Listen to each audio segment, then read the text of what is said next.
Hare Krishna Krishna Krishna Hare Hare Hare Rama Ram Ram Hare Hare Hare. Hare Hare Krishna Krishna Hare Krishna Krishna Krishna Hare Hare Krishna Krishna Krishna Krishna Hare Hare Hare. Hare Hare Ram Ram Ram Hare Hare Ram Ram Ram Hare Hare. Hare Hare Krishna Hare Hare Krishna Krishna Krishna Krishna Hare Krishna Hare Hare Hare. Hare Hare Hare Ram Hare Ram Ram Ram Hare Hare. Hare Hare Krishna Krishna Krishna Krishna Hare Hare. Hare Ram Ram Ram Hare Hare. Hare Krishna Krishna Krishna Hare Hare. I sing this kirtan till the others join. Yeah. Hare Krishna. This is a tune my mother used to sing. It's different from the usual tunes I heard. So I like this tune a lot. This is Adhara Madhuram, where we understand how everything about Krishna is sweet.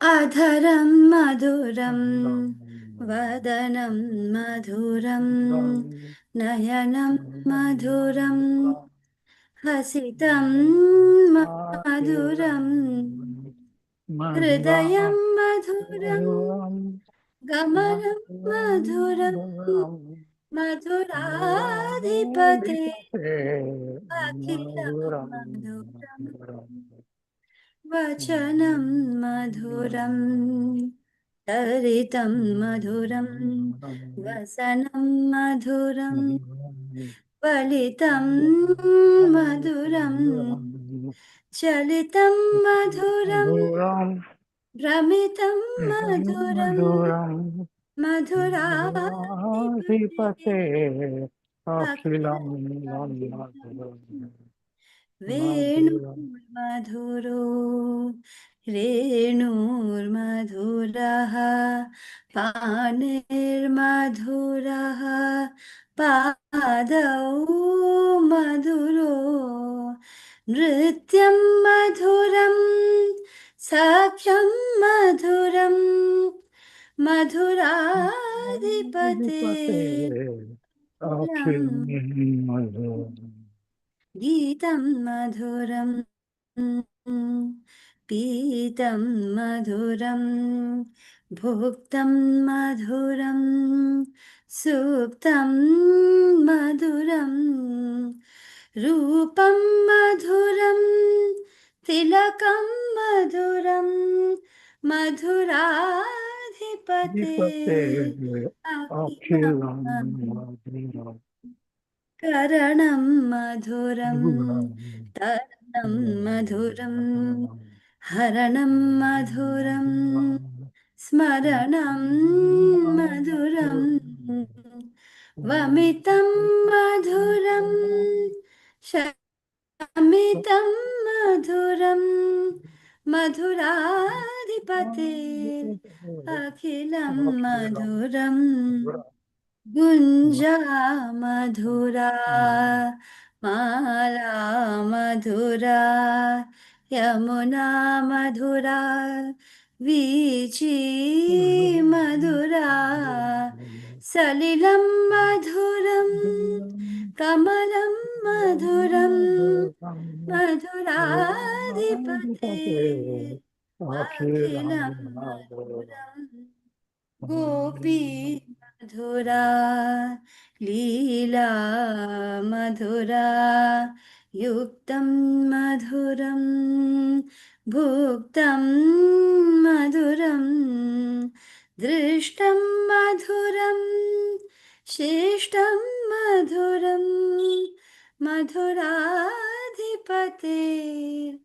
अखिलं मधुरम् गोपा मधुरा गावो मधुरा यष्टिर्मधुरा सृष्टिर्मधुरा दलितं मधुरं फलितं मधुरं मधुराधिपतिरखिलं मधुरं मधुराधिपतिरखिलं मधुरं मधुराधिपतिरखिलं मधुरम्.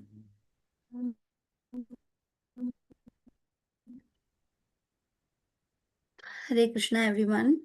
We still Hare have Krishna. 4-5 to join from yesterday. So, Hare Krishna, welcome everybody. I think we'll not wait anymore. It's already 9:05. So, we can continue reading the introduction, but let's do the prayer first. Okay, let's do a simple prayer maybe.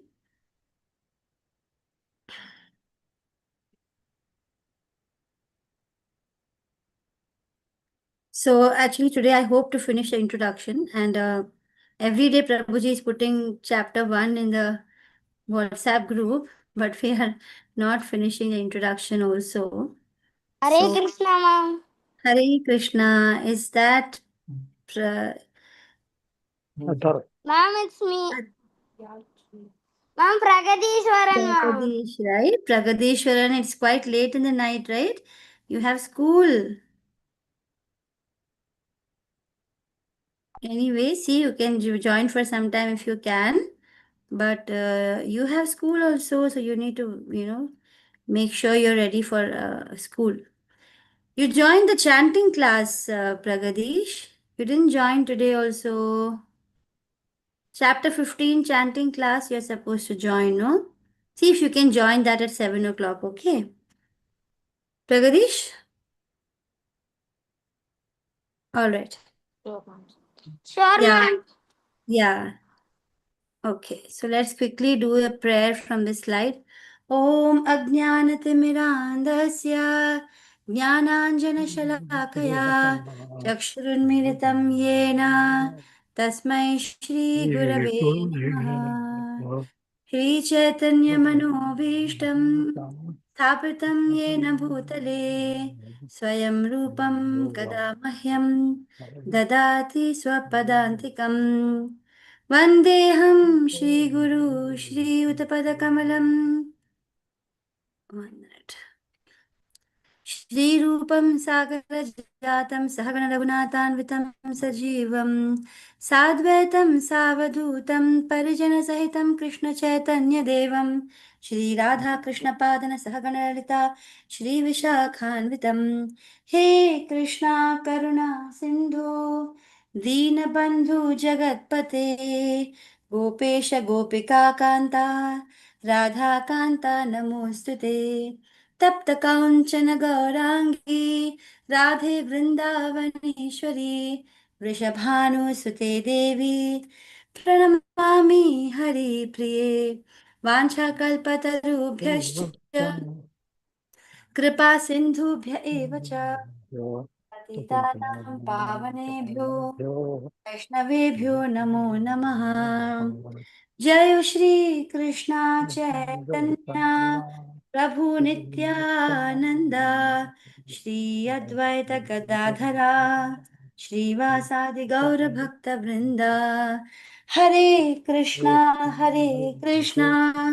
Krishna Krishna Hare Hare Hare Ram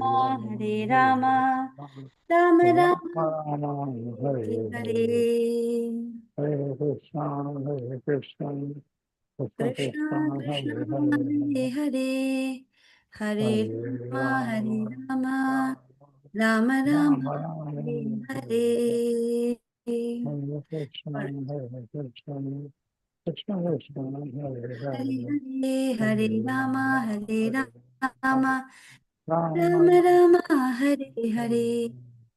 Alright, so you can raise your hands and let's continue reading and let's read at a little faster pace today. Who would like to start reading? Please raise your hand. Yeah. Riya Mataji, please begin. Thank you so much for opting. read about 4-5 paragraphs, and all of us will pay attention and try to bring up points. Everybody can bring up some notable points that you find during this introduction. We are preparing ourselves for reading. Today, Tripti Matri is not traveling, I guess. So after Yes. Riya Matri, Yeah. okay. Okay. So Riya Matri, you can begin. We already finished this first paragraph. Um, Did we finish this one? I think this is the last we were reading, right? oh no, sorry, it was the previous one we had finished reading. That destination is called Sanatana Sky from here. Yeah, no, the next paragraph, my bad. Okay. It was because it's like the same topic, no? So, Yes, we had to stop midway. Yeah. the Supreme Lord and his transcendental abode are both Sanatana, as are the living entities, and the combined association of the Supreme Lord and the living entities in the Sanatana abode is the perfection of human life. The Lord is very kind to the living entities because they are his sons. Lord Krishna declares in the Bhagavad Gita, Sarva Yonise Aham Bija Prada Ha Pita. I am the father of all.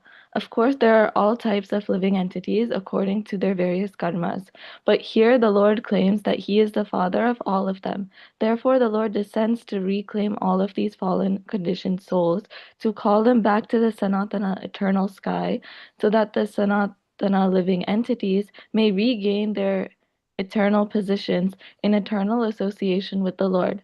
The Lord comes himself in different incarnations, or he sends his confidential servants as sons or his associates or acharyas to reclaim the conditioned souls. Therefore, Sanatana Dharma does not refer to any sectarian process of religion. It is an eternal function of the eternal living entities in relationship with the eternal Supreme Lord. Sanatana Dharma refers, as stated previously, to the eternal occupation of the living entity. Sripada Ramanujacharya has explained the word Sanatana as that which has neither beginning nor end. So when we speak of Sanatana Dharma, we must take it for granted on the authority of Sripada Ramanujacharya that it has neither beginning nor end. The English word religion is a little different from Sanatana Dharma. Religion conveys the idea of faith, and faith may change. One may have faith in a particular process, and he may change this faith and adopt another. But Sanatana Dharma refers to that activity which cannot be changed. For instance, liquidity cannot be taken from water, nor can heat be taken from fire. Similarly, the eternal function of the living entity cannot be taken from the living entity. Sanatana Dharma is eternally integral with the living entity. When we speak of Sanatana Dharma, therefore, we must take it. Oh, wait. When we speak here. Oh, it's repeating the same sentence as the. No, we must take it for granted on the authority. Okay, so you can read from the next line. That which has neither beginning nor end must not be sectarian, for it cannot be limited by any boundaries. Those belonging to some sectarian faith will wrongly consider that Sanatana Dharma is also sectarian. But if we go deeply into the matter and consider it in the light of modern science, it is possible for us to see that Sanatana Dharma is the business of all people in the world, nay, of all the living entities of the universe. One more paragraph you can read, Ria. Non-Sanatana religious faith may have some beginning in the annals of human history, but there is no beginning to the history of Sanatana Dharma, because it remains eternally with the living entities. Insofar as the living entities are concerned, the authoritative Shastras state that the living entity has neither birth nor death. In the Gita, it is stated, that the living entity is never born and he never dies. He is eternal and indestructible, and he continues to live after the destruction of his temporary material body. In reference to the concept of Sanatana Dharma, we must try to understand the concept of religion from the Sanskrit root meaning of the word. Dharma refers to that which is constantly existing with a particular object. We must conclude that there is heat and light along with fire. Without heat and light, there is no meaning to the word fire. Similarly, we must discover the essential part of the living being, that part which is his constant companion. That constant companion is his eternal quality, and that eternal quality is his eternal religion. Yeah, thank you so much, Riya Mataji. So we have understood two terms in this entire 2-3 paragraphs. One is Sanatana, Sanatan Dharma. Sanatan and Dharma.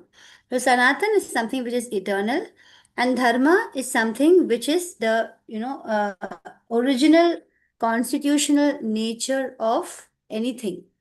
For example, the Dharma of fire is to be hot, the Dharma of sugar is to be sweet. Likewise, the Dharma of our soul is to serve.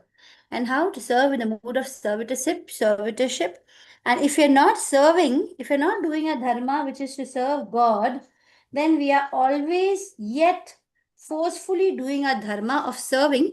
Either you serve your husband or your boss or your dog or your cat, you're actually serving everybody around you. You may think that no, I'm the master, but even the master is actually a servant of the others who are around him. So we're always serving. And the best person to serve is Krishna. Because if you serve Krishna, you serve everyone automatically. It's like watering the root. And the Sanatan Dharma, which is the Hinduism, which we call as Hinduism, when people say it is not a religion, it is actually a way of living. What they actually mean is that this Sanatan Dharma, which is proclaimed in the Gita, doesn't apply only to a certain sect. So it is not sectarian. So, it's very important to read these Prabhupada's words, because when we talk about it, when we use Prabhupada's words, it's very powerful because he has got realization. So his words are not normal. The words he uses in his books are coming out of a realized space in his mind, right? He is a realized soul, and he has read all the scriptures. It's full of references. So when he talks, these words, when we keep reading and we understand it clearly and we use his words, that's when we actually get the purport of what is being spoken. Because when we try to twist and add our own meaning to it, then, it may not, it may actually shift from what is the real intent. Therefore, it's very important for us to read a lot of Prabhupada's books and really understand what it is he's trying to explain when he's saying that this religion, this faith, which the Bhagavad Gita is proclaiming, is for all human beings, irrespective of the sect they belong to. That is why you find when Prabhupada went in the Western world, so many people who were of different other faiths, they all understood, so clearly, because this is actually the original, thing. This is original to all human beings. It is our not only one group, but everybody, be it Hindu, Muslim, or rich, poor, or any nationality, any caste, creed. I am not the body, I am the soul, is common to everyone. And every other philosophy in the Gita is common to every human being, whether they accept it or not. So that is what Sanatana is and what Dharma is, which is very beautifully explained in these words, in these paragraphs. So thank you so much, Riya Mataji. Tripti Mataji, would you like to continue from here? Yes, Mataji. When Sanatana, give me a second, Mataji. Just a second. Yeah. When, oh, God. When Sanatana Goswami asked Sri Chaitanya Mahaprabhu about the Swarupa of every living being, the Lord replied that the Swarupa or constitutional position of the living being is the rendering of service to the Supreme Personality of Godhead. If we analyze the statement of Lord Chaitanya, we can easily see that every living being is constantly engaged in rendering service to another living being. A living being serves other living being in various capabilities. By doing so, the living entity enjoys his life. The lower animals serve human beings as servants, serve their master. A master A serves B master, B serves C master, and C serves the D master, and so on. Under these circumstances, we can see that one friend serves another friend, the mother serves the son, the wife serves the husband, and the husband serves the wife, and so on. If we go on searching in this spirit, it will be seen that there is no exception in the society of living beings to the activity of service. The politician presents his manifesto for the public to convince them of his capacity for the service. The voters therefore give the politician their valuable vote, thinking that he will render valuable service to the society. The shopkeeper serves the customer and the artisan serves the capitalist. The capitalist serves the family and the family serves the state in the terms of eternal capacity of the eternal living being. In this way, we can see that no living being is exempt from rendering service to the other living being. And therefore, we can safely conclude that the service is constant companion of the living being and that the rendering of the service is the eternal religion of the living being. Yet man professes to belong to a particular type of faith with reference to a particular time and circumstances, and thus claims to be a Hindu, Muslim, Christian, Buddhist, or an adherent of any other sect. Such designations are non-Sanatana Dharma.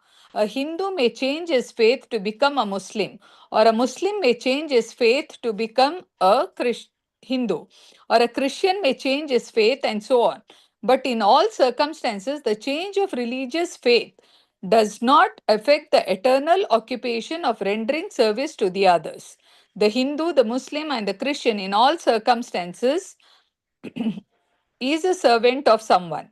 Thus, to profess a particular type of faith is not to profess one Sanatana Dharma. The rendering of service is Sanatana Dharma. Factually, we are related to the Supreme Lord in service. The Supreme Lord is a supreme enjoyer, and we are living entities are his servitors. We are created for his enjoyment, and if we participate in that eternal enjoyment with the Supreme Personality of Godhead, we become happy. We cannot become happy otherwise. It is not possible to be happy independently, just as no one part of the body can be happy without cooperating with the stomach. It is not possible for the living entity to be happy without rendering transcendental loving services onto the Supreme Lord. Do I continue, Mataji? In the Bhagavad Yes, Mataji, please Okay. continue. This is the same thing which I just explained. So you can continue till you come to a new concept. Okay. In the Bhagavad Gita, worship of different demigods or rendering service to them is not approved. It is stated in the 7th chapter, 20th verse. Oh. Kamaya stayas tair hrita jnana prapadye nya devata tam nya mam astaya praktaya niyata swaya. Those whose intelligence has been stolen by material desires surrender onto demigods and follow the particular rules and regulations of worship according to their own natures. Here it is plainly said that those who are directed by lust worship the demigods and not the Supreme Lord Krishna. When we mention the name Krishna, we do not refer to any sectarian name. Krishna means the highest pleasure, and it is confirmed that the Supreme Lord is the reservoir or storehouse of all pleasure. We are all hankering after pleasure. Anandamayo Vyasat. The living entities like the Lord are full of consciousness and they are after happiness. The Lord is perpetually happy. And if the living entities associate with the Lord, cooperate with Him, and take part in His association, then they also become happy. The Lord descends to this mortal world to show His pastimes in Vrindavana, which are full of happiness. When Lord Sri Krishna was in Vrindavana, his activities with his cowherd boyfriends and his damsel friends with the other Inhabitants of Vrindavana and with the cows were all full of happiness. The total population of Vrindavana knew nothing but Krishna. But Lord Krishna even discouraged his father Nanda Maharaj from worshipping the demigod Indra because he wanted to establish the fact that the people need not worship any demigod. They need to only worship the Supreme Lord because their ultimate goal is to return to his abode. The abode of Lord Sri Krishna is described in Bhagavad Gita 15 chapter 6th verse. Na tad basyate suryo na sasanko na your mouse is blocking it. Pavaka yat gathava na nivartante tad dhama paranam mama. The supreme abode of mine is not illumined by the sun or moon, nor by the fire or electricity. Those who reach it never return to this material world. This verse gives description of the eternal sky. Of course, we have material conception of the sky and we think of it in a relationship to the sun, moon, stars, and so on. But in this verse, the Lord states that in the eternal sky, there is no need for the sun, nor for the moon, nor for electricity or fire or any kind, because the spiritual sky is already illuminated by the Brahma Jyotir, the rays emanating from the Supreme Lord. We are trying with difficulty to reach other planets, but it is not difficult to understand the abode of Supreme Lord. The abode is referred to as Goloka. In the Brahma Samhita, it is beautifully described, Goloka eva nivaste aki lamatha bhuta. The Lord resides eternally in his abode Goloka, yet he can be approached from this world. And to this end, the Lord comes to manifest his real form,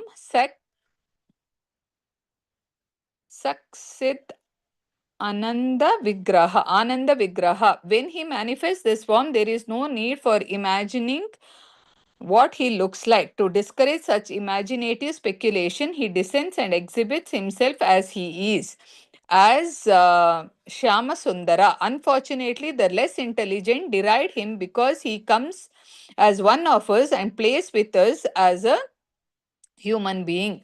But because of this, we should not consider the Lord one of us. It is by his omnipotency that he presents himself in his real form before us and displays his pastimes, which are replicas of those pastimes found in his abode.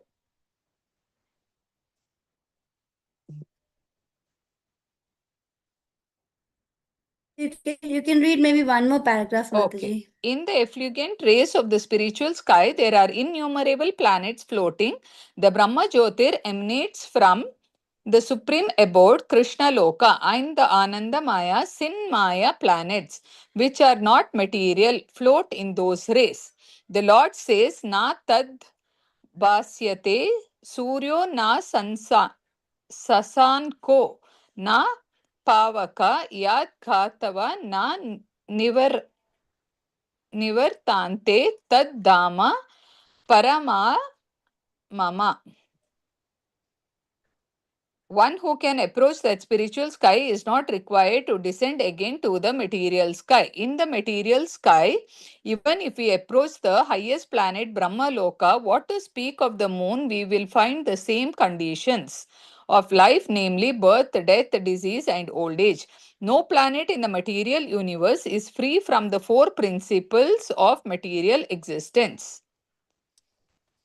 Thank you so much, Yeah. Shakti Mataji. That No is problem. Thank Hare you. Krishna. Hare Krishna. So we have understood here from the last paragraph which Mataji read, how Brahma Jyoti, in which these yogis try to merge into a state of total non-activity. That is Krishna. In this introduction, we come to know that it is basically a light which emanates from the supreme abode Krishna Loka. And then Krishna describes how his original abode is, right? This it has come twice. Mataji read that twice. That Dhama Paramam Mama, which means that abode Paramam is spiritual or highest, Mama, that is mine. And he describes it. He's actually tempting us. Come on, come back to me. Come to my abode. What is his abode? Na tad bhasere surya. There's no need for sun. Na shashanko. No need for moon. Na pavakaha. No fire, electricity, and all that. Yad gatva na nivartante. Once you go there, you don't have to return. However, in the material world, it is said so clearly that from Brahma Loka, there's another verse which comes, Brahma Loka, from the Brahma Loka itself, which is the highest abode in the material world. In chapter 15, we look at the inverted tree where the root is the highest point. There is Brahma, who's the engineer of this universe. How does Brahma get such a lot of intelligence to create an entire material universe? He gets intelligence from Krishna, God, Vishnu. This is Krishna's expansion as Vishnu. He is the one who gives Brahma the knowledge. And Brahma himself, if you know the story of Hiranyakashipu, how he actually said that I want to be Brahma and I want to take your position and I want to be eternal. And Brahma says, I can never make you eternal because I am myself not eternal. So even Brahma and all the different positions the different demigods are all positions. Even Indra and all these, they are positions.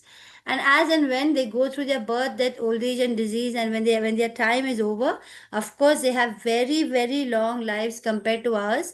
As you progress to the upper planets, lives become very long. Just like in the earth itself, right? The very small animals and all that, they have shorter lives. And then we have the higher you go, they have higher lives. Of course, trees have very, very long lives. That's because the trees has, the consciousness the tree has, we come to know from the Vedic scriptures that they are actually higher than even fish. Although when you look scientifically, fish are supposed to be higher than trees, but trees can actually hear. And trees can also feel, and so the scientists cannot find their ears, but they're actually able to hear. So, we go through the Vedas, we come to know a lot of things which otherwise, scientists will not be able to agree to, because with their limited sense perceptions, that is all they can understand. And they refuse to go beyond and try to understand that there is something beyond our senses, perception ability. So that was talking about Brahma Jyoti, talking about Krishna describing his world, and also one beautiful aspect comes here that the original person, Krishna is basically the when you say Krishna, people immediately say, oh, Hindu god. Krishna is nothing but he's a supreme person, the origin from which everything has come. That understanding, people when they read the Gita should have. He is a Satchidananda Vigraha. And he is in his original form, God is actually the Sham Sundara. He declares in the Gita that in his original form, he is the Shama Sundara Rupa, which we see in all these different images. Yes, Hare Krishna, Shreya Mataji, thank you for opting to read, or is it you have a doubt? No, it's for Or you reading. can share. Yeah, thank you so much. Oh, So Shreya Mataji can continue reading. You can read a little fast and you can read many paragraphs because I think that we can go through a little fast now. okay, sure. The living entities are traveling from one planet to another, but it is not that we can go to any planet we like merely by a mechanical arrangement. If we desire to go to other planets, there is a process for going there. This is also mentioned Yanti Deva Vrata, Devan Pitrin Yanti Pitra Vrata. No mechanical arrangement is necessary if we want interplanetary travel. The Gita instructs Yanti Deva Vrata Devan. The moon, the sun, and higher planets are called Swarglok. There are three different statuses of planets: higher, middle, and lower planetary systems. The Earth belongs to the middle planetary system. Bhagavad Gita informs us how to travel to the higher planetary systems, Devlok, with a very simple formula: Yanti Deva Vrata Devan. One need only worship the particular demigod of that particular planet, and in that way go to the moon, the sun, or any of the higher planetary systems. Yet, Bhagavad Gita does not advise us to go to any of these planets in this material world. Because even if we go to the Brahmlok, the highest planet, through some sort of mechanical contrivance by maybe traveling for 40,000 years, and who would live that long? We will still find the material inconveniences of birth, death, disease, and old age. But one who wants to approach the supreme planet, Krishnalok, or any other planet with the spiritual sky will not meet with these material inconveniences. Amongst all of these planets in the spiritual sky, there is one planet called Golok Vrindavan, the original planet in the abode of the original personality of Godhead Sri Krishna. All of this information is given in Bhagavad Gita, and we are given through its instruction information how to leave the material world and begin a truly blissful life of spiritual sky. In the 15th chapter of the Bhagavad Gita, the real picture of the material world is given. It is said there, Urdhva Mulam Adha Sakham Ashvatham Prahur Avyayam Chandasi Yasya Parnani Yastam Veda Sa Vedavit. Here, the material world is described as a tree whose roots are upwards and branches are below. We are experienced of a tree whose roots are upward. If one stands on the bank of a river or any other reservoir of water, Mataji, hello, hello, he can see the trees reflected in the water hello, are Mataji. upside down. Similarly, this material world is a reflection. Yeah, actually, there was Madhuri, a little someone is saying unclear in the something. middle, but I think now it's okay again. Oh, it must be the network, I guess. Yeah. I'll just repeat from a little ahead.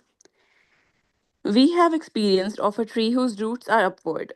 If one stands on the bank of a river or any other reservoir of water, we can see that the trees reflected in the water are upside down. The branches go downward and the root upward. Similarly, this material world is a reflection of the spiritual world. The material world is but a shadow of reality. In the shadow, there is no reality or substantially, but from the shadow, we can understand that there are substance and reality. In the desert, there is no water, but the mirage suggests that there is such a thing as water. In the material world, there is no water, but there is no happiness. But the real water of actual happiness is there in the spiritual world. The Lord suggests that we attain the spiritual world in the following manner.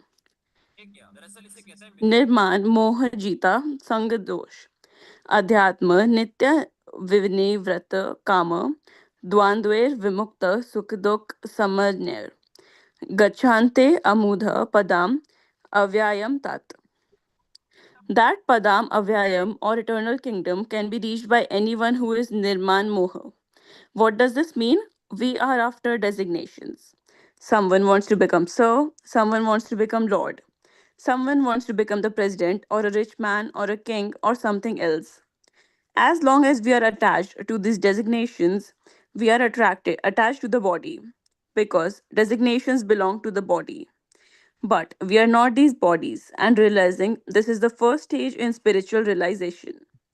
We are associated with these three modes of material nature, but we must become detached through devotional service to the Lord.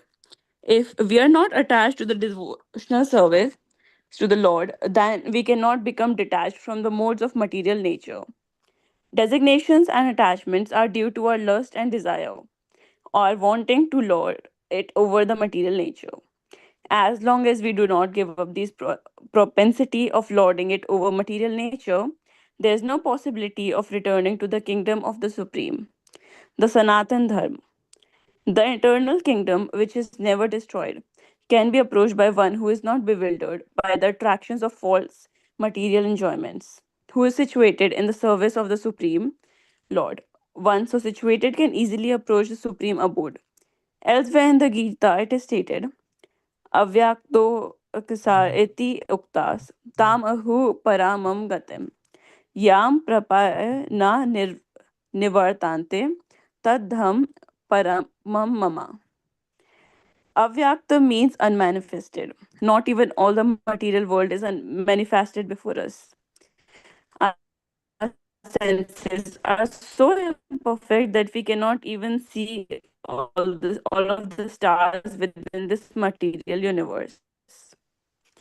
In the Vedic literature, we can receive much information about all the planets and we can especially Srimad Bhagavatam.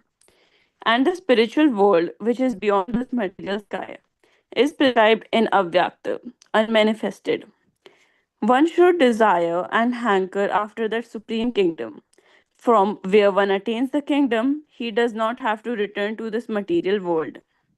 Next, one may raise the question of how one goes about approaching that abode of the Supreme Lord.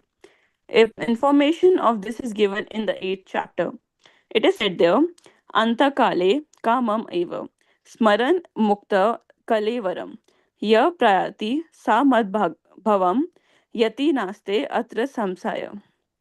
And whoever at the end of his life quits his body, remembering me alone at once attains my nature. Of this there is no doubt. One who thinks of Krishna at the time of his death goes to Krishna. One must remember the form of Krishna. If he quits his body thinking of this form, he surely approaches the spiritual kingdom. Madbhavam refers to the supreme nature of the supreme being. The supreme being is Sid Ananda Vigraha. That is, his form is eternal, full of knowledge and bliss. Our present body is not Sid Anand. It is Asat, not Sat. It is not eternal, it is perishable. It is not Sit, full of knowledge, but it is full of ignorance. We have no knowledge of the spiritual kingdom, nor do we even have perfect knowledge of this material world, where there are so many things unknown to us. The body is also Niranand. Instead of being full of bliss, it is full of misery. All of these miseries we experience in this material world arise from the body. But one who leaves this body, thinking of Lord Krishna, the Supreme Personality of Godhead, at once attains Saksit Anand body. Yeah, thank you so much, Shreya Mataji, for Hare reading that. Krishna. Hare Krishna. So while reading this, I am reminded of this beautiful verse, Sarvopade vinirmuktam tatparatvena nirmalam hrishikena hrishikesha sevanam bhaktiruchyate. So it says that Sarvopadi vinirmuktam, So once we come to spirituality, we need to start giving up all our designations. I'm a sir, I'm a teacher, I'm a doctor, I'm an engineer, I'm an Indian, I'm a Hindu, I'm a in all these, it's very difficult actually. We keep thinking that these identifications are what we are and we cannot give it up. But actually, we are none of these. We are all pure spirit souls, parts and parcels of Krishna, and we have forgotten that. So it's important to start spiritual life by giving up all these designations which are material, except of course for the purpose of keeping the body and soul together. We have to do our job and we have to go about the world, but otherwise we should be able to look through jnana chakshu. There's a verse which says, looking at the brahmana havikas hastini, gavi hastini, look at the cow, the dog, and the dog eat everyone with an equal eye. Approaching that is very difficult, that state of mind, but we all really must try to achieve that. And then we have this nirmana moha, which is described here. How do we attain Krishna's world? How do we go back free from this circle of birth and death? How can we go back? Then there's a whole beautiful verse which comes in chapter 15. Nirmana moha jita sanga doshaha adhyatma nitya vinivritta kamaha द्वन्द्वैर्विमुक्ता सुखदुःखसंज्ञैः गच्छन्ति अमूढाः padam अव्ययं तत्. When, how do we reach that situation of avyayam or eternal, where we go back and become eternal in the eternal world? Nirmana moha, no more having any man or false prestige, no more being in any moha or illusion. Nirmana moha jita sanga dosha, no more any false association. Keep away from materialistic people once you begin your spiritual life.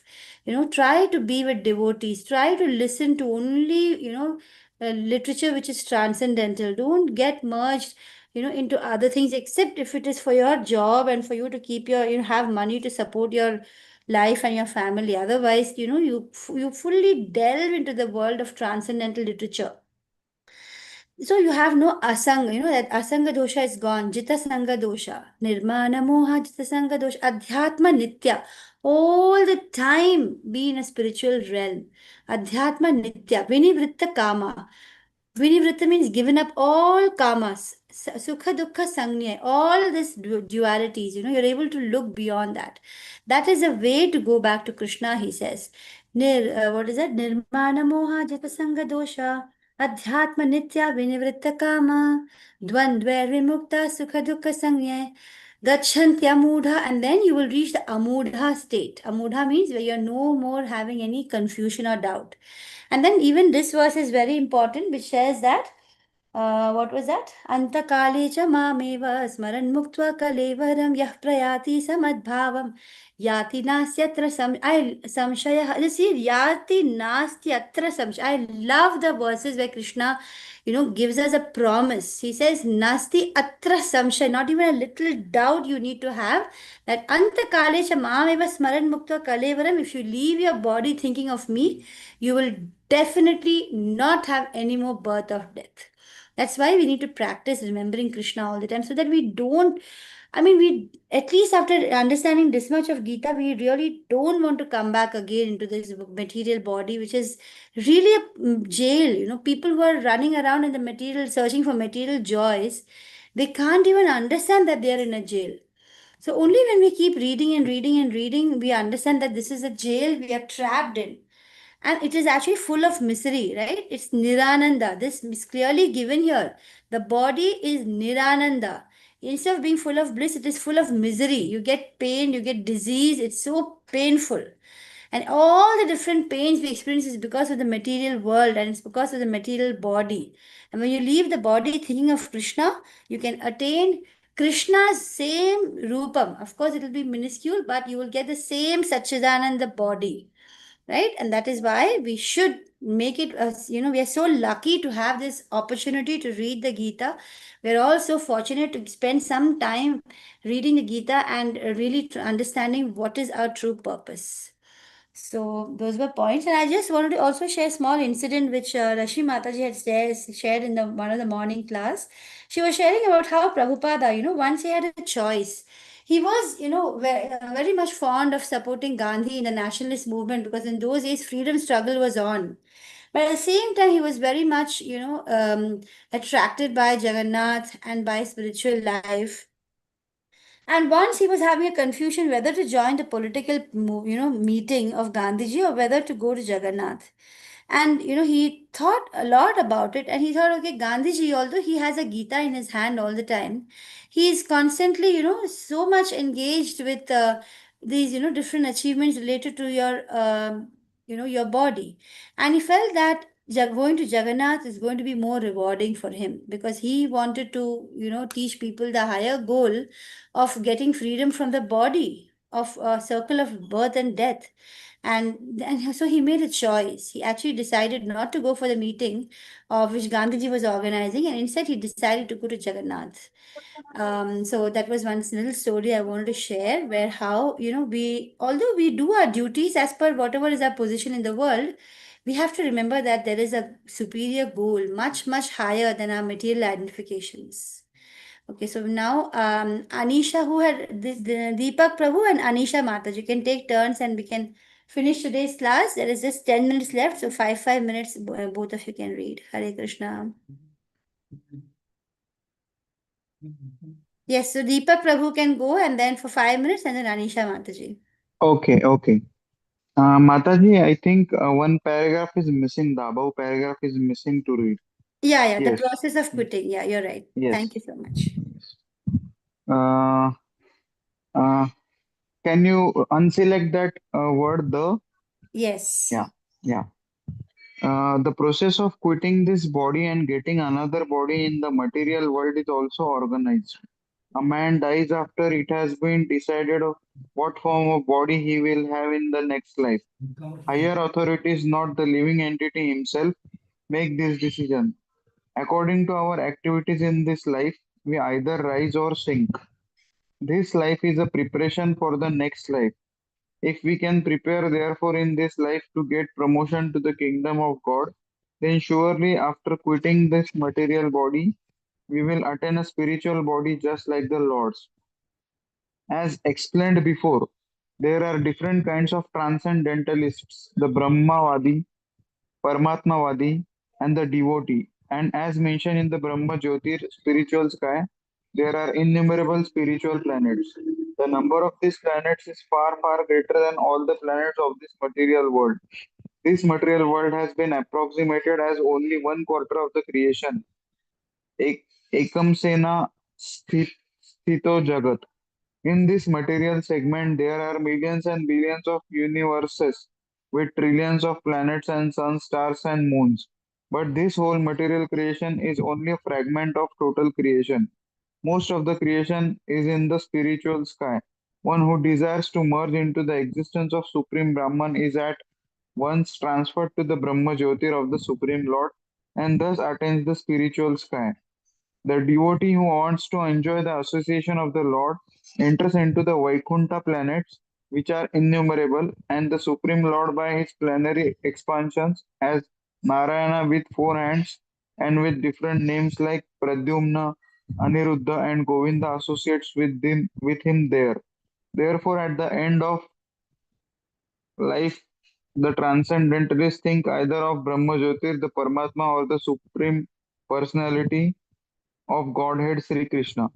In all cases, they enter into the spiritual sky, but only the devotee or he who is in personal touch with the Supreme Lord enters into the Vaikuntha planets or the Goloka Vrindavan planet. The Lord further adds that of this there is no doubt. This must be believed firmly. We should not reject that which does not tally with our imagination. Our attitude should be that of Arjuna. I believe everything that you have said. Therefore, when the Lord says that at the time of death, whoever thinks of him as Brahman or Paramatma or as the personality of Godhead certainly enters into the spiritual sky, there is no doubt about it. There is no question of disbelieving in it. The Bhagavad Gita also explains the general principle that makes it possible to enter the spiritual kingdom simply by thinking of the Supreme at the time of death. Yam yam vapi smaran bhavam त्यजति अन्ते कालेवरम tam tam evati kaunteya sada tat bhava bhavita. Whatever state of being one remembers when he quits his present body in his next life, he will attain to that state without fail. Now, first we must understand that material nature is a display of one of the energies of the Supreme Lord.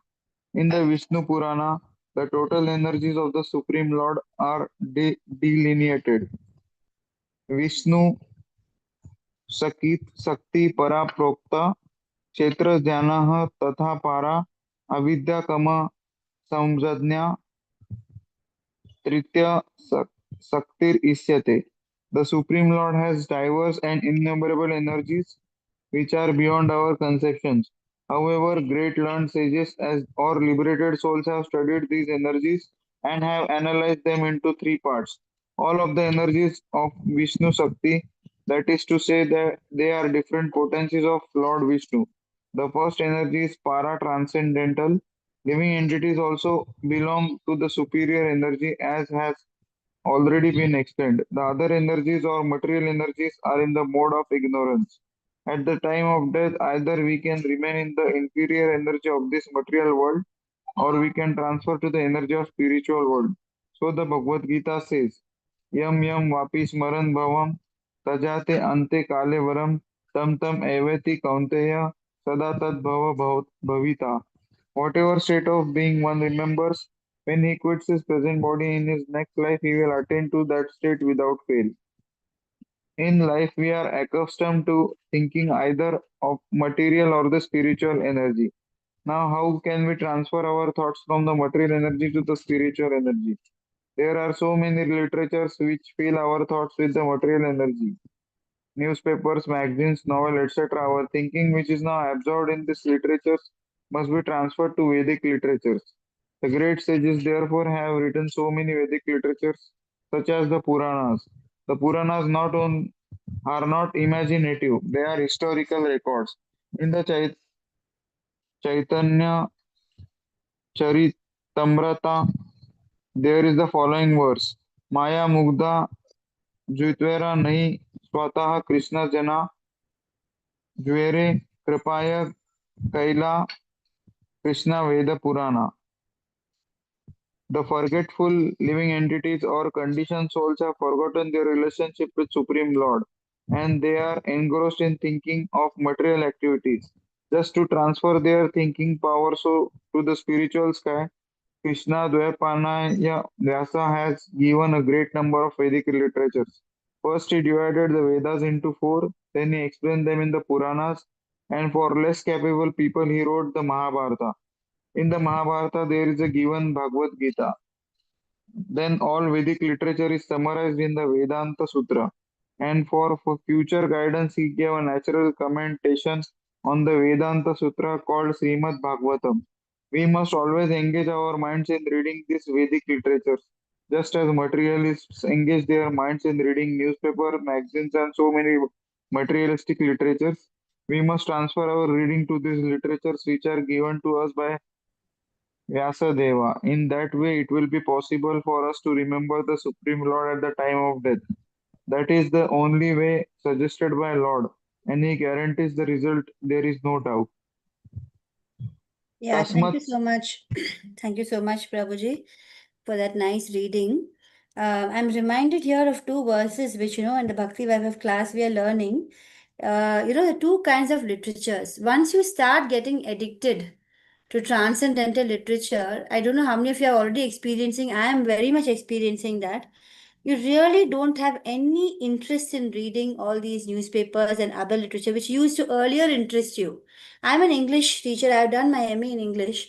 So, all those so many other kinds of literature which used to fascinate me. Even when I used to read other literature, I used to always be looking for some spirituality, some kind of deeper philosophy and profound words in all those literature. And now, when I've got this completely transcendental literature, which is in the Gita and Bhagavatam, nothing else interests. And then actually, it is given in the Bhagavatam itself. Tadvag visargo janataga viplavo yasmin pratishloka baddhavatyapi namanyananta sayashonkitani yat shrinvanti gayanti grananti sadhavaha. The meaning of this verse is that, that literature, Tadvag Visargo. Visargo means it's a whole new creation which is full of transcendental words which we are reading right now, which is constantly describing the glories of the name, fame, forms, and pastimes of the Supreme Lord. This kind of literature actually brings about a revolution. Viplavo, Janatagha Viplavo. That means this literature which we are reading, it actually brings about a revolution in our minds. And who are we? We're all impious people in this huge world of a misdirected civilization existing in this jail of a material world. So, this literature brings about a revolution within us. And so Krishna says that in this verse, Namanyanantasya Yashonkitani. The infinite names and all these glories, Yashonkitani means all the great glories of the Lord. When we are reading that, even if it is abadhavatyapi, means even if it may not be composed in very perfect grammar and all that, who sings it Shrinvanti, listening, Gayanti, singing, Grinanti, understanding, Sadhavaha. People who are thoroughly honest and who have actually, risen their consciousness to a higher level, they start enjoying it. Whereas, Na yad vachas chitra, the previous verse says, Na yad vachas chitrapadam harir yasho.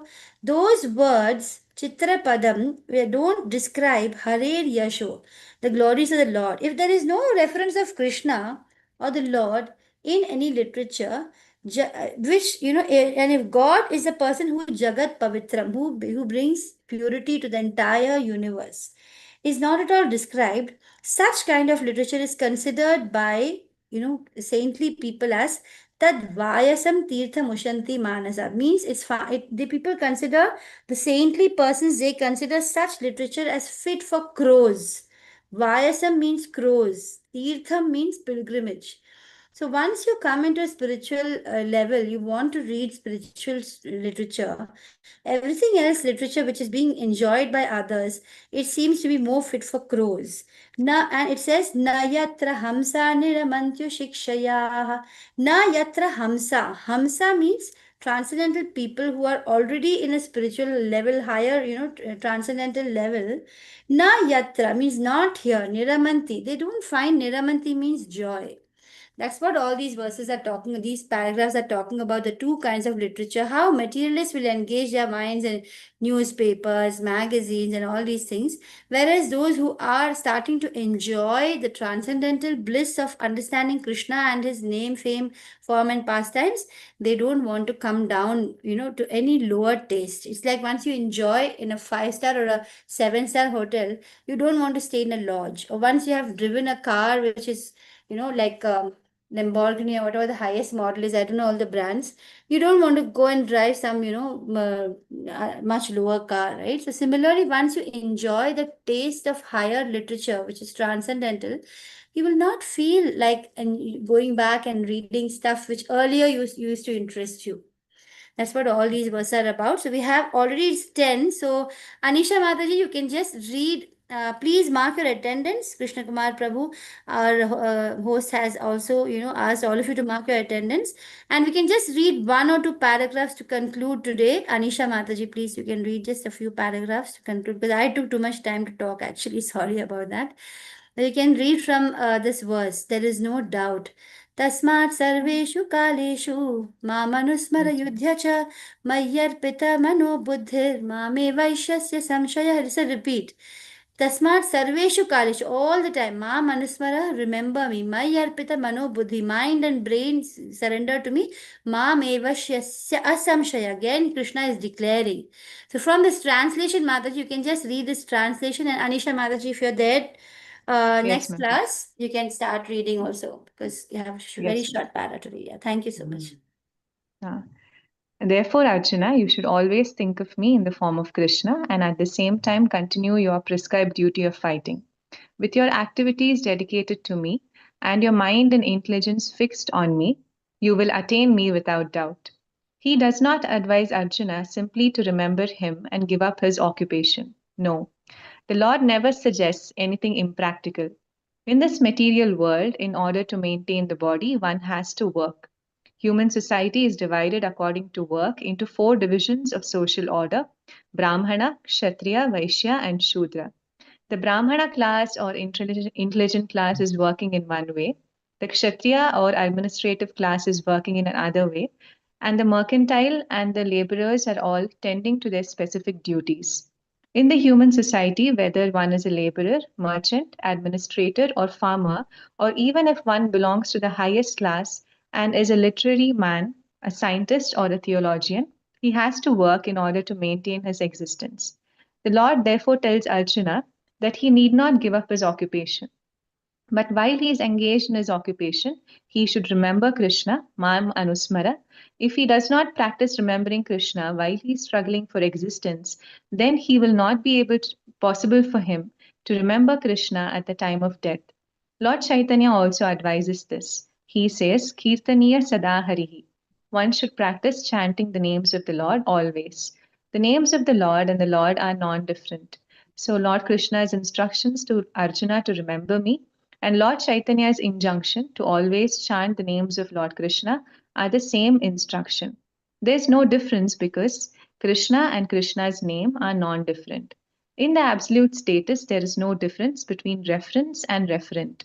Therefore, we have to practice remembering the Lord always, 24 hours a day, by chanting his names and molding our lives' activities in such a way that we can remember him always. Hare Krishna. Thank you so much, Mataji. I think that was a beautiful note to end in. Think of Krishna always, chant his name always.